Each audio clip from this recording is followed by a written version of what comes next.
Hello, everybody, and welcome to my Monday Night Raw review. A lot going on this show tonight in Oklahoma City. U.S. title on the line, so a lot going down tonight. We kicked this show off with Bobby Lashley already in the ring, basically talking about Brock Lesnar, saying he wanted to fight him right now. Brock Lesnar did come out, but Lashley and Lesnar start fighting each other then.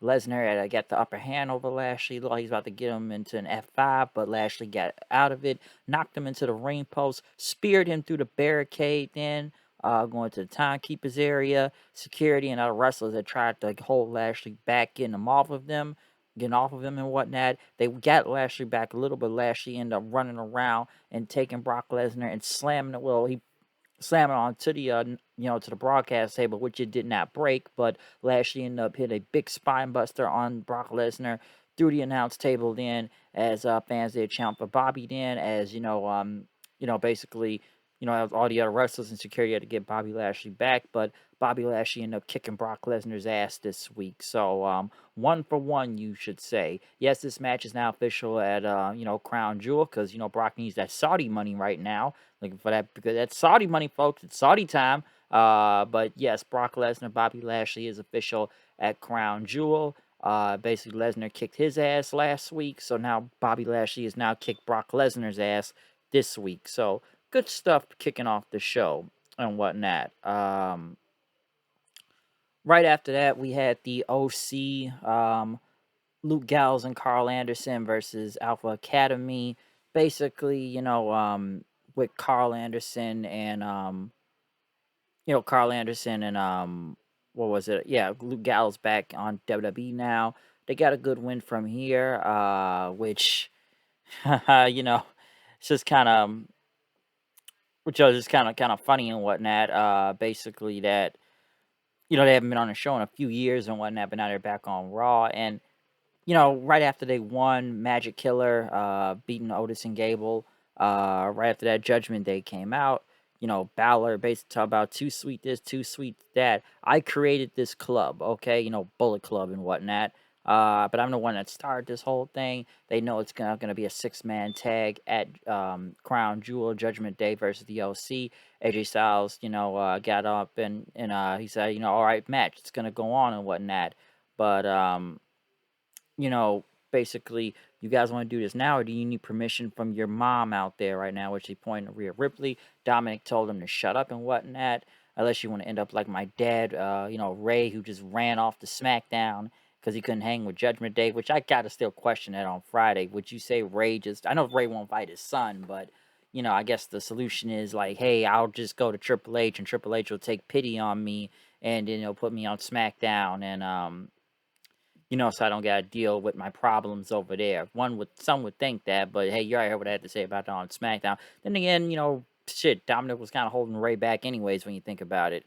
But Dominic basically talked about what he did to his own dad. AJ said, "You turn on your own father and whatnot. So now I'm gonna take you out." Basically, you had a singles match. Then Ripley says, "Oh yeah. Dominic's gonna tell you limb from limb. You a man or you a boy?" And Dominic's kind of nervous and whatnot. Ripley said, "Do it, all right," which Dominic did agree to the match. AJ basically said, "All right, let's do it right now." But Dominic says, "No, I gotta get my gear ready, okay? I need like an hour." AJ says, "All right, I'm gonna do what your dad should did to you and beat the piss out of you, as he did the too sweet thing." Let me say this real quick. Okay, let me say one thing real quick about all this. I find it funny. Crown Jewel is on November the 5th, right? All right, we know this match is going down with the LC. Let's remember, Carl Anderson is supposed to be defending the Never Openweight Championship in New Japan against Hikuleo on November the 5th also. So how is he going to be in two places in one day? That doesn't make any type of sense. Like, I don't know why New Japan doesn't just take the title back from him. Like, I don't know what type of deal they're going on with this, because New Japan is still promoting this match, okay? So now I'm kind of sitting there wondering, wait. If Crown Jewel is the same day as this, how is he going to be in two places at once? Just take the belt off of him. Listen, they have taken titles off of people before, in America. They have taken it off of John Moxley because of a typhoon. They took it off of Juice Robinson for appendicitis. What's stopping them from taking off of Carl Anderson, who was basically signed to a different company at this point? Okay, so why is New Japan still have the title on him? I don't get this. We know he's not going to be two places at once. Just take the belt off of him. Have either give it to Hikuleo or just have him go against somebody for the title and call it a day. It's not like New Japan hasn't done this before.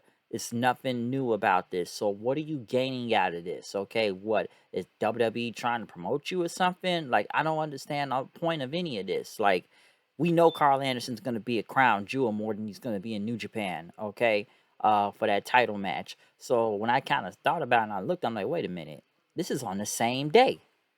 He can't be two places at once. So just strip him of the belt if that's the case. Like, I don't know what their plan is here or whatever this partnership deal, or if the Good Brothers even under contract. I don't even know right now. But it's just kind of very strange that this is now booked on the same day. Like, wait a minute. That title match is on the same day, so he can't be in two places at once. So that doesn't make any sense. All right, so really think about that for a second. Also to add that Triple H was not here tonight. Triple H has tested positive for COVID. I know they said Road Dogg was in charge of the show tonight. Best wishes to Triple H, and hopefully he feels better, from COVID and whatnot. But right after that, then um, Seth Rollins came out, in his suit, having the U.S. title, talking about his match later on tonight.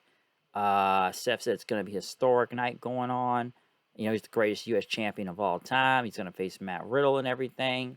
And it's a strategic move when he tapped out to Riddle as the fans started, saying you tapped out. It was a fight pit match, okay? And I got to be in prime condition when he had to face Bobby Lashley for the U.S. title. Next thing you know, Mustafa Ali came out, and I'm be honest, I was halfway listening to this promo. Listen, I don't hate Mustafa Ali. I think he's really good in the ring, and then again, he is from over here. But on the mic, I just was halfway paying attention to what he was saying out there. I'm not gonna go into the whole thing. I'm sure people will bring up the whole Twitter thing about free Ali or trying to get out of WWE, calling it a prison. But hey, you're still here, there, and still getting opportunities and whatnot. But I guess they're trying to change it due to his booking in the past, even though he's wanted out. But they never let him go because they let him go, then more people would have went also and whatnot. So I'm not gonna go into much of that, but it's a kind of a point there when you think about it. But I don't know. I just know he was out there. He wanted a shot at the title. I still thought it was ridiculous that he went over 10 minutes with Lashley a few weeks ago. Didn't make any sense. But he wants a shot at the title. Rollins says, you get in the back of the line. You're a great performer, but you don't belong out here with him. Okay. Mustafa Ali took off his shades. So well, now you have a problem. Okay. I'm your next problem. And Rollins says, okay. You want the best. You do this. And then he ended up knocking him on the ground, taking a cheap shot at him. Mustafa Ali tried to tackle him from behind them, but Rollins threw him into the ring post stand and, left off after that. So, Rollins just basically taking him out from there and going to the back. Like I said, the segment was not bad. I just wasn't paying much attention when Mustafa Ali got in the microphone. I just didn't. Okay, I don't know why. I just didn't. Um, I know they had JBL's limo pulling up then. Damage Control, who got literally no reaction out there, which, by the way, like I said, definitely no reaction. Went against Bianca Belair and Candice LeRae. Bailey was on commentary. Not much to say about this tag match other than Bianca going after Bailey, and then Dakota and EO taking out Candice LeRae and getting the win. So like I said, it's just a build up for the women's title match with Bailey and Bianca for next week. So that's gonna go down one more time for Raw next week. But yeah, this tag match, it's nothing really to speak on from here. Matt Riddle was in the back talking about his match coming up for the U.S. title. He told Mustafa Ali when he wins, you get a title shot.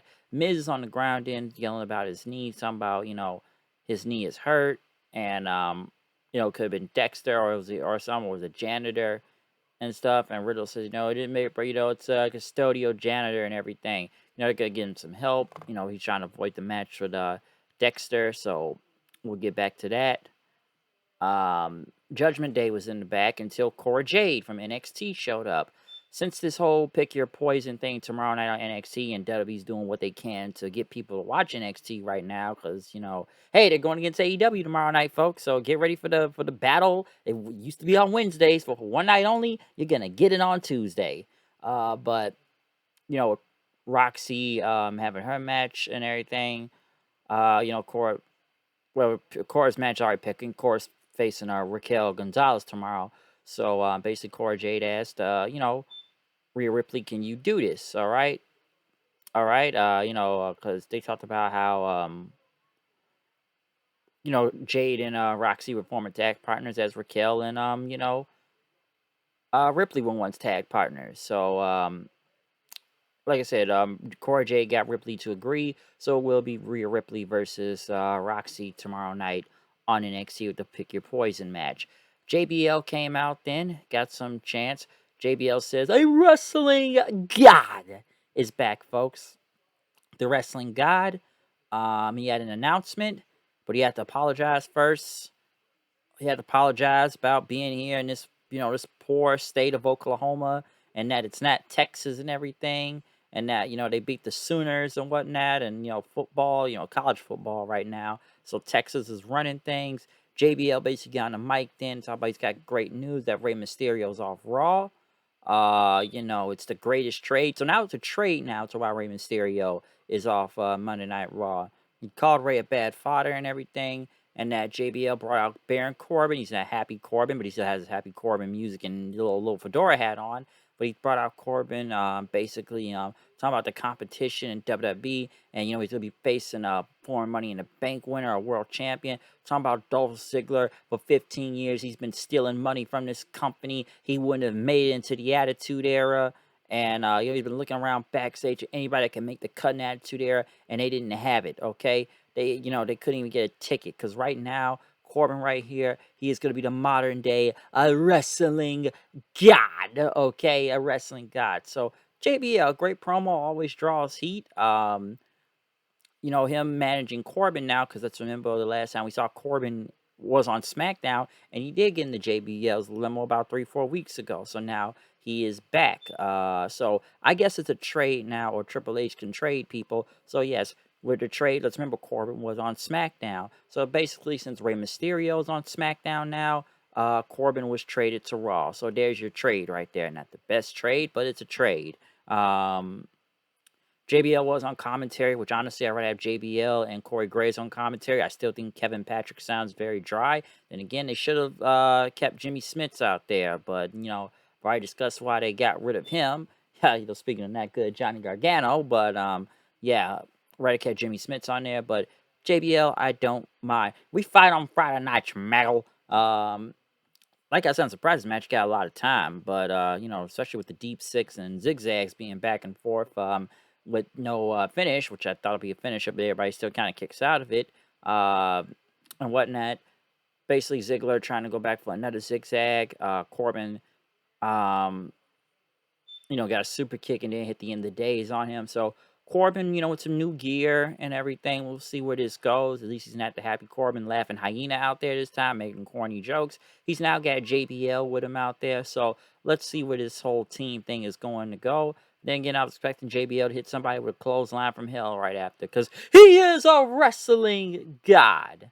Miz was in the back, checking with the trainers about his knee. Saxon says, "Are you going to be able to do this match with Dexter tonight?" Miz said he couldn't compete. Next thing you know, somebody said, "Oh, it's Dexter Loomis," because Miz talked about it was a wet floor. But Saxton said that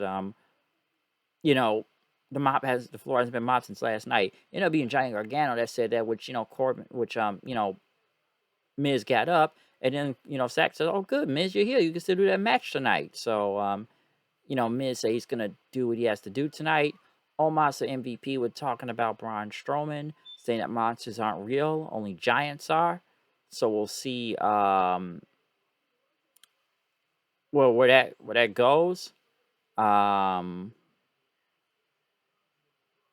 let's see here. Right after that, so we'll see where that goes. Right after that, AJ Styles and Gallows and Anderson were in the back. Right, for some reason, Cameron Grimes showed up from NXT. He talked about his match tomorrow night, which, yes, he does it. It'll be in a 3-on-3 6-man tag tomorrow night. And he needs some partners. So he asked Gallows and Anderson. Gallows said, "Oh, you're the guy with all the money, right? We only want cash. So I guess, crypto, whatever cash, they want to be paid." So, yeah, Gallows and Anderson are now on NXT, which they've been on NXT before. That's when that whole invasion thing was going on. But, yeah, I guess they're going to be teaming with Cameron Grimes tomorrow night on NXT. Gotta get those ratings, folks. Gotta get those ratings against AEW tomorrow. But hey, let's see if if they Carl Anderson's gonna still defend that never open weight title. But that's a story for a different day. I've already discussed. So boom. Right after that, the OC and came out there. AJ versus Dominic. I'm almost surprised it's got this much time out there, especially this competitive. I'm surprised AJ didn't get done with him earlier, but you knew it was going to be something screwy and whatnot. Ripley got involved, grabbing AJ's leg. Dominic rolled him up, so there you go. Getting the win over AJ right there. But like I said, still got the match coming at a Crown Jewel. Miz, I guess, was getting ready for his match. I think Gargano showed up, says, "This man, just tell the truth, okay? Tell about the real story and everything." Gargano said, "If you want the match, just tell everybody the truth. You want out of the match, just tell everybody the truth." But Miz says that Dexter has been stalking me, and I want him gone. Okay, I want him gone.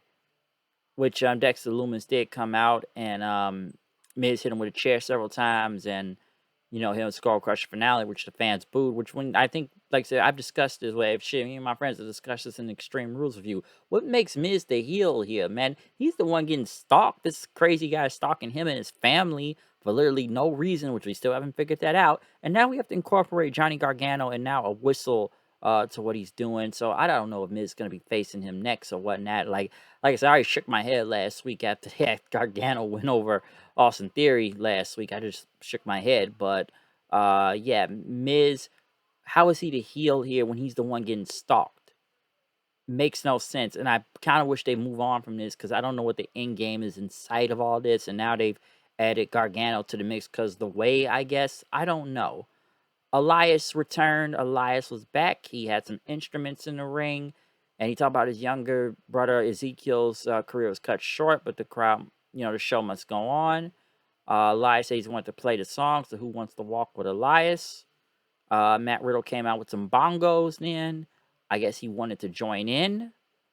And stuff. And listen, man, Elias says, "Listen, man, it's my first night back, and you already want to interrupt me?" But Riddle says, I don't want to interrupt you. I want to join you. Okay, I got the bongos. You want to hit my bong? Wee joke right there. And, you know, Riddle says, "Come on, man. We gotta go. Oh, walk with Elias. Oh, walk with Elias." All right, Elias, you can have a front. Elias told him you can have a front row seat. But Riddle says, "We gotta play together next time." Elias was actually about to play the piano, the keyboard this time, so he's not gonna be playing guitar. Maybe we're gonna get more different instruments from Elias now, from a keyboard to maybe some drums, maybe a violin, maybe the cello, maybe the what I already said, the drum set, maybe the trumpet, maybe the saxophone if he comes out with that. So he's going to be playing different instruments. But Seth Rollins ended up interrupting him then, as we did begin the U.S. title match with Seth and Matt Riddle. Elias was there watching on. I know he tried to mess with Elias. Elias hit him with a big knee then. Match still kept going on. I never really believed that it was going to be a change anyways with Elias being out there. But, after, Rollins rolled out to the ground, he told Elias to hit him. Rollins super kicked him in. Riddle got him in the ring, doing, Randy Orton's DDT and all that stuff, going for the RKO. Rollins pushed him out the way, pushed him into Elias, which, end up with Seth curb stomping Riddle's head in, still retaining the title. Then curb stomped Elias after that. He was going to curb stomp Riddle's head into the U.S. title belt. But then Mustafa Ali basically came out for the save then, and Seth headed to the crowd. So, fatal four-way, a crown jewel. I'm saying it right now.